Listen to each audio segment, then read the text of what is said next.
朋友们，大家好，欢迎收看诚心诚意我任大成。今天是3月12号，感谢大家对我的支持和点赞。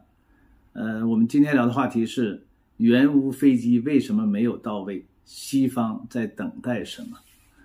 这场俄乌战争呢，其实我们原先判断应该在1到2月份乌克兰发起反攻，这在他原先这个国防部情报总局的局长布达诺夫的嘴里，我们知道这个消息的。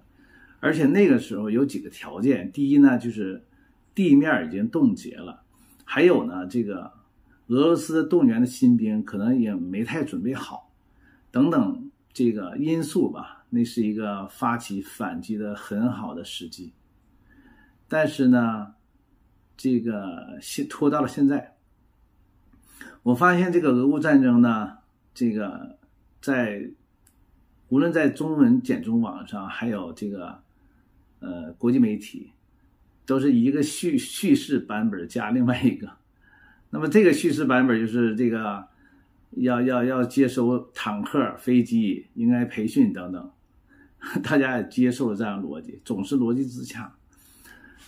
但是那个时候呢，其实也确实有反攻的条件，但为什么没反攻呢？我觉得可能是武器不够强大，可能乌克兰怕损失的人多，但是肯定还有其他原因拖到现在。因为这个坦克已经援助了，现在对援助飞机应该没有任何问题。为什么拖到现在呢？我们大家现在有没有这样的感受？就是前段时间，包括美国总统拜登包括英国包括法国都非常坚定的是要援助飞机。但突然在某一个时点戛然而止，就大家非常安静了，说这不可能援助你飞机，没有用。你说这话怎么说都是他们，是吧？那我个人呢，还是感觉在等待什么，静静的在等待什么。那究竟要等待什么呢？今天就这个话题呢，我们聊一聊。首先和大家分享一个成语，因为我希望大家能有点收获嘛。我们探讨一个成语，叫天要下雨，娘要嫁人。很多人可能不一定很清楚这个成语简单的和大家说几句。就古时候有个人叫朱耀宗，他呢从小丧父了，然后呢母亲含辛茹苦把他养大，然后呢这个在他这个要这个进京赶考的时候呢，前几年呢母亲给他请了一位老师叫张文举，然后呢培养他。后来呢他不负众望，这个考上了状元。皇帝呢非常赏识他，一看小伙子一表人才，然后就打算呢把这个公主嫁给他。还听说他母亲非常不容易，准备呢给他母亲立一个贞节牌坊。但是回家和他母亲讲了以后，他母亲大吃一惊。为什么大吃一惊呢？因为这个张文举老师和他母亲有了感情。俩人约定呢，就是他这个中了状元以后呢，人俩就结婚。这事就不好办了，这有违皇命是杀头的罪，是吧？然后他母亲呢觉得既然已经这个事说下了呢，还心有不甘，于是呢就和张文举约定说，这个你要把你的衣服洗了，然后呢挂在外面的这个晾衣服的地方。如果你明天这个衣服干了的话，那我这门婚事取消了。如果要没有干，那么我就要结婚。这个张文举依据这个母亲的嘱托呢，就把衣服洗了挂在那儿。本来天挺晴的，就这个第二天就下起了瓢泼大雨。这个张文举一看呢，这是天意，心里非常的这个苦涩吧，非常的这个挣扎这个心理。于是就想那没办法，这是天意，就和皇帝如实就说出来了。这皇帝呢是个比较清明的皇帝，听了以后觉得，这小伙子你不但这有才华，而且还诚实。那好吧，你就是这个允许他的母亲和张老师就及时的结婚了，然后呢又把公主嫁给他。这按现在说法就是这个朱耀宗啊，天光宗耀祖这俩字啊，就是开挂的人生，这个非常圆满的结局。那么这个故事其实告诉大家啥呢？就是你还把这个天要下雨和娘要嫁人两个不相干的事物啊，把它放在一起啊，成为一个很好的典故。就是说，其实事物的发展不以人的客观不以人的意志为转移，它有自己的客观规律。你比如说天要下雨，那谁能制止得住呢？对不对？娘要嫁人，那我想呢，假如当时张文举的母亲，这个朱耀宗的母亲，如果说这个我就立贞节牌坊了，这个我不嫁了。但是我们现在想一想这个事儿呢，从一个普遍意义上讲呢，这就产生怨气了，对吧？而且这个皇帝如果这种事干多了呢，有违民意呢，最后这个皇帝也会身处危险当中。所以我很多年前认识某部委一个副局长，他是某个大学的这个原先的学生会主席，后来他作为这个部委最年轻的一个副局长正处长，然后后来升为副局长，他就跟我说过，他说这个他的这个教务处处长当时在他工作之前嘱咐他说，你要对你的直管领导要忠诚，因为直管领导非常需要忠诚，他最在意的就是忠诚。对你的越级领导要展现你的能力，因为你要往上上，对吗？还有呢，不要得罪人，尤其在中国这个环境下，听我视频的年轻朋友一定要这个把我的话作为重要的参考琢磨琢磨，那这些话可是挺值钱的啊。也就是说，你要在公务员里混，对你的直管领导一定要忠诚，对吧？对你的越级呢，上级要展现你的才华，然后不能得罪人。他就依据这三条呢，最后呢做的挺好的。我听了他的话，我觉得也挺有感触的嘛。那么尤其不得罪人这个，我觉得挺有道理的。不要让人有怨气。所以呢，这个我们在平常和人相处的过程中啊，如果你发觉别人对你有怨气了，或者是潜在的可能，你一定要把这种怨气啊，把它归零。这是我对各位的一个提醒。因为人心难为啊，尤其是众人的心，是吧？那么你现在想想呢，作为现在的俄罗斯的克里姆林宫的高层，现在呢其实就犯了这个有违人心这个大忌了。因为这个我们按通常的逻辑想一想，俄罗斯这些高层呢和普京混什么呢？这个第一呢，也就是治理国家，对不对？自己干一番事业。第二呢，通过干这番事业呢，自己得到一些利益，或者是一些超额的利益，仅此而已，对吧？对于绝大多数人是这样的。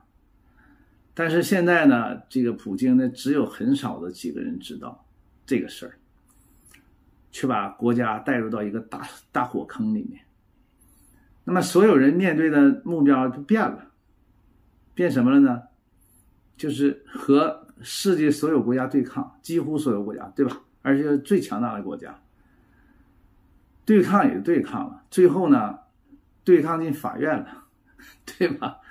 这个国际法庭已经设好了，等着他们呢。这个时候呢，当一个组织它外在的环境发生剧烈变化的时候，这个组织一定会解体的，会重组的。其实任何组织都是这样的，我们从历史看都是这样的。所以呢，这些精英，那么就可能应了这个我们老祖宗有一句话叫树倒猢狲散。原先在你的树上是为什么？树上有果子吃，对不对？那树上高能躲避敌人，所以说我在你的树上待着。那你现在树倒了，我还能在你这个树上吗？是不是？那自然而然呢，就是天要下雨，娘就要嫁人，我们各干各的了得。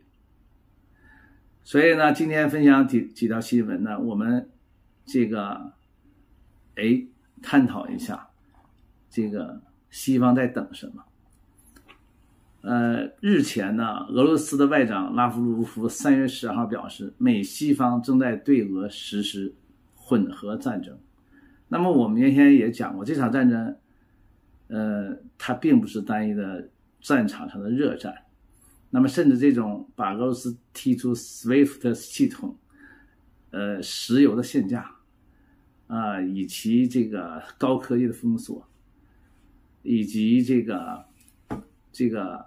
俄罗斯内耗，大量的科技人员外逃，经济的极限施压，对不对？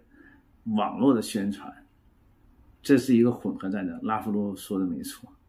在其他几条战线呢，应该说呢，甚至比热战还要什么？还要猛烈。可以说吧，除了中国媒体，除了中国有些人认为俄罗斯还能赢，我觉得世界上大多数有逻辑思维的人看不出他怎么赢。为什么？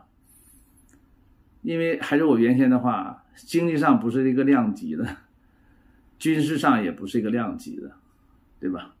而且现在资源即将耗尽，即使得到一些国家的支援，也只是延缓失败。而且呢，我昨天做的视频已经讲得很清楚了，即使其他国家支援它，结果改变不了，而且它会发生什么呢？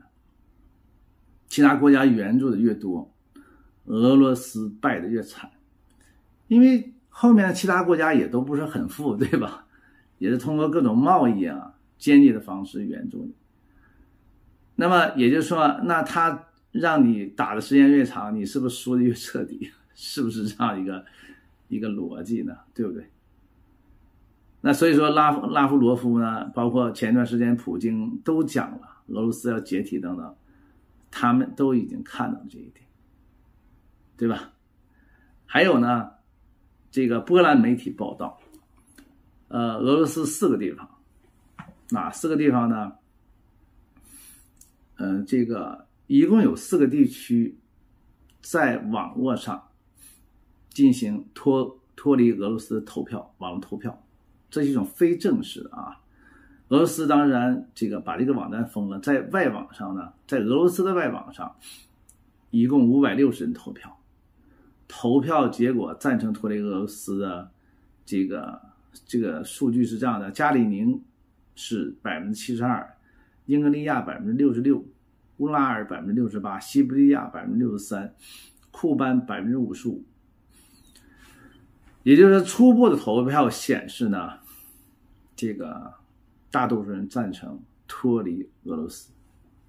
当然了，这个不是俄罗斯内部投票，是俄罗斯的从一个侧面我们看到了什么呢？我们看到了俄罗斯这个联盟现在从虚拟这个网络上，从投票的这些人心里正在逐渐的瓦解，对吧？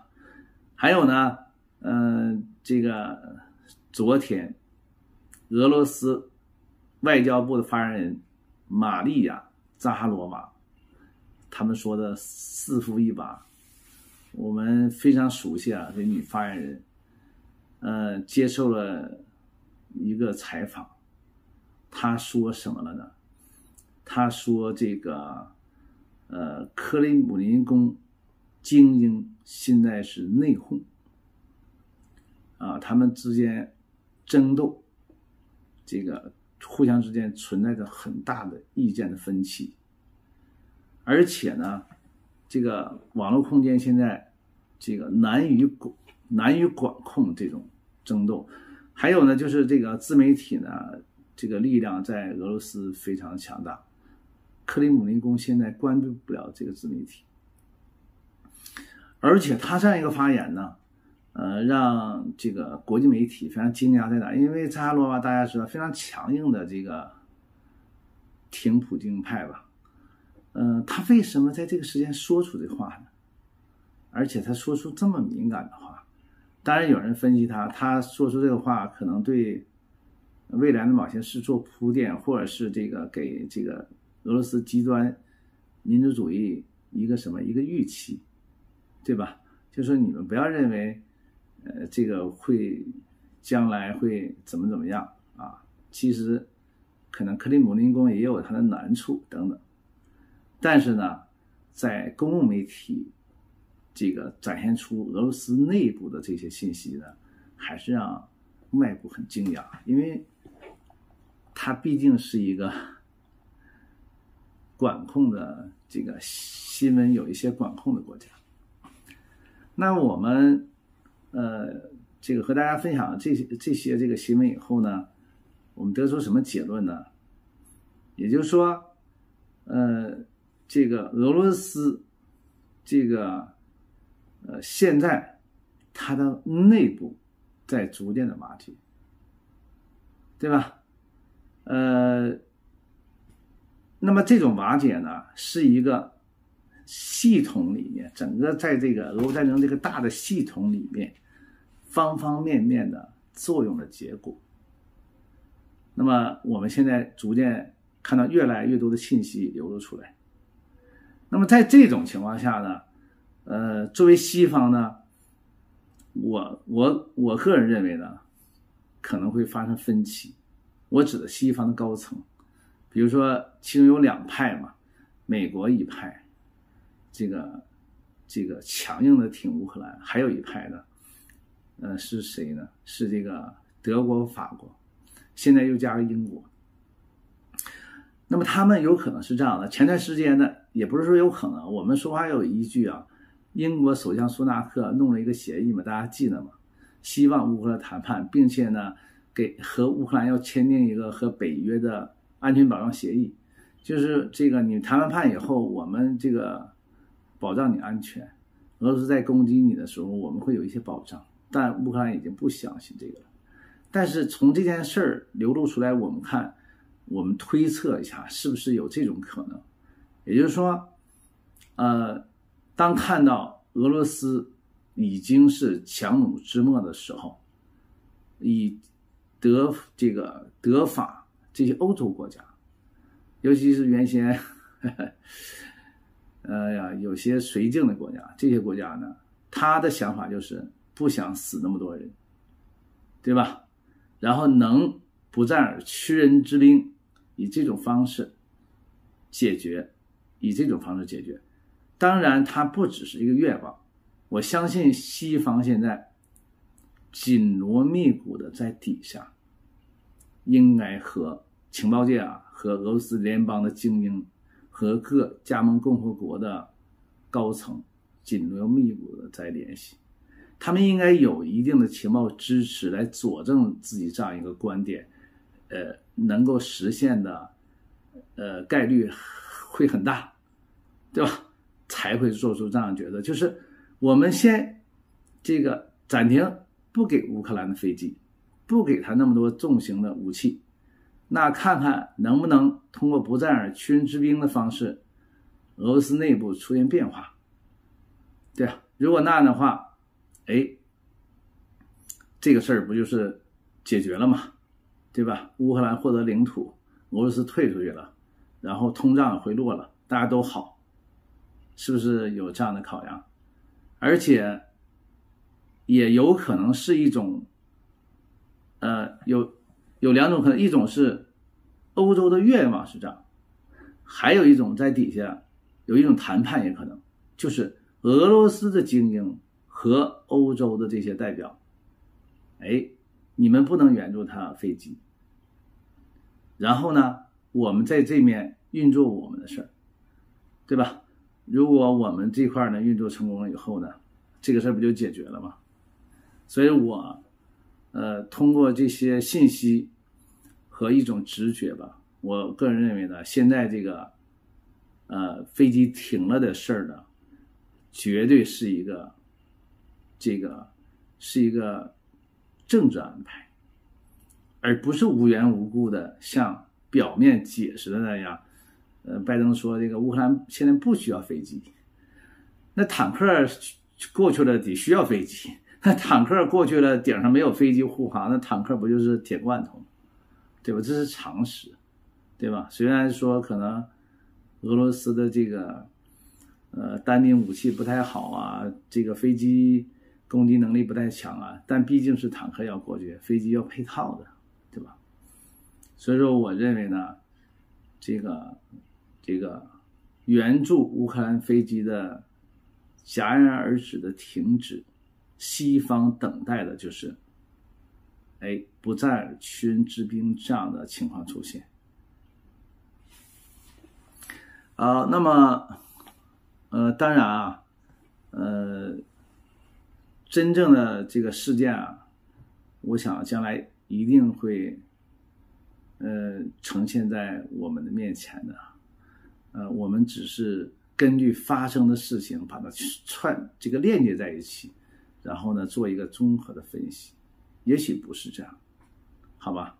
大家在评论区里还可以说一说。我看评论区很多人说的真的很精彩，还很幽默啊，我觉得比我说的好多了。那么最后做个结语，这个树倒猢狲散，这个树啊就是普京啊。其实这一切的悲剧呢，都是源于他。但是从一个更大的历史视角看呢，我觉得他本身也是一个悲剧。虽然他现在做的事儿，无论谁赢，他都是不可原谅的，因为他发起的战争现在双方死20来万人了，对不对？伤者无数啊，财富大量流失，跟他是有关系的。那么任何说和他没关系，那都是有问题的，是吧？所以我原先就讲过，那么如果当年的叶利钦呢，这个采用一种民主的方式，竞选的方式，那我想上来的总统呢，无论怎么样呢，那都是大家认可的，可能最后弹劾也是大家弹劾的，就不会有这样的悲剧产生。同时呢，普京如果是那样的话，普京现在还做他的谍报人员，也许他是一个非常好的谍报人员，但不幸的是让他这种性格的人上来了。有的性格是一种自毁的性格，那么这种性格的人，很执拗的人上来以后呢，这种体制必然给他塑造成一个伟人，然后他在高在上面以后呢，他会怎么样？他会迷失自己，就他也越来越相信自己是个伟人。那可能有的人会清醒一些，是不是？历史上看，但是他这种性格的人不是。所以呢，这个我推荐大家看一个电影啊，我原先推荐过叫《肖申克的救赎》。那个电影就是说人会被塑造的，监狱会塑造大家，体制人都会被体制化，这种塑造呢，逐渐他就有了自己的真理。这些真理一旦确定，这样很难改变。大家想想你自己是不是？想想你自己是不是有很多真理，是你的真理，不一定是真理，那只是一个经验。那这些经验呢，会通过情绪来塑造你，最后呢，让你欲罢不能。最后呢，很多东西会毁了你自己。最后呢，我们还是用一个思想家的一段话呢结束今天的视频。就有个思想家叫什么，叫阿伦特，他提出一个著名的一句话，大家能知道，叫平庸的恶。他有段话是这么说的啊：邪恶能够得逞，不是靠1、2个恶人能做到的，那是成千上万人合力的结果，就是我说的文明的中轴。正是他们的配合和默契，为作恶之人铺好了台阶，让恶人在作恶的时候越来越有恃无恐。好的，今天呢就和大家分享到这里，谢谢大家。